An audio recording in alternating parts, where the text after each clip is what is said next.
लोकसभा चुनाव को देखते प्रचार प्रसार में लगे गुजरात के वरिष्ठ मंत्री एवं पदाधिकारी।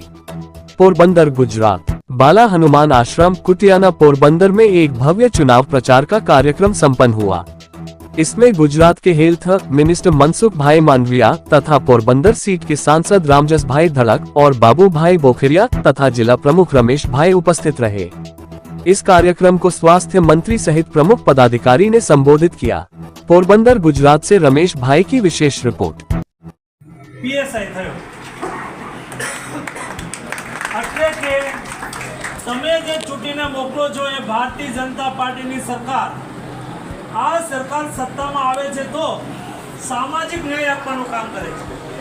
મને ખબર છે દોસ્તો, બાપભાઈ હું 12મું ભણતો હતો અને એ વખતે અમારા ત્યાં ભાવનગર જિલ્લામાંથી બધા છોકરાઓ હીરા ઘસવા સુરત જતા હતા। એટલે મારા બાપુજીએ મને એવું કહ્યું કે બેટા બધા સુરત હીરા ઘસવા જાય છે, તું જાને? તો મેં એવું કહ્યું બાપુજી મારે ભણવું છે।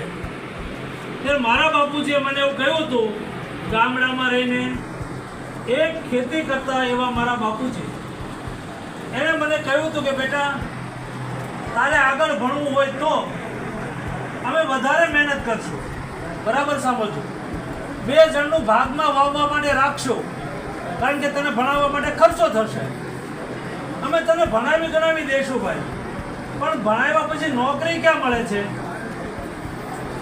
એણે આગળ વાત કરી કે મારી પાસે કોઈ લાગવગ નથી। મેં સાંભળ્યું છે કે સરકારી નોકરી માટે થઈને પૈસા દેવા પડે, મેં સાંભળ્યું છે કે લાગવગ જોઈએ।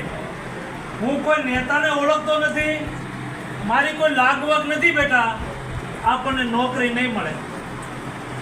આ આઝાદીના 60 વર્ષ પછી ગુજરાતની અંદર અને 75 વર્ષ પછી દેશની અંદર દોસ્તો લાયકાતવાળા હોય ને એને નોકરી મળે છે, લાયકાતવાળા। ગુજરાત સરકારની અંદર મોદીજી હતા ત્યારથી શરૂઆત થઈ છે, અત્યાર સુધીમાં લાખો ભરતી થઈ। તમારા સગા વાલા સ્નેહી આડોશ પાડોશમાંથી કેટલાય દીકરા દીકરી કોઈ શિક્ષક થયા હશે, કોઈ નર્સ થયા હશે, કોઈ પોલીસમાં ગયા હશે, કોઈ ઇન્સ્પેક્ટર થયા હશે, કોઈ મામલતદાર થયા હશે। આટલું હું ગેરંટીથી કહું છું, કોઈને 1 રૂપિયો દેવો નહીં પડ્યો હોય, માત્ર મેરિટના આધાર પર નોકરી મળી।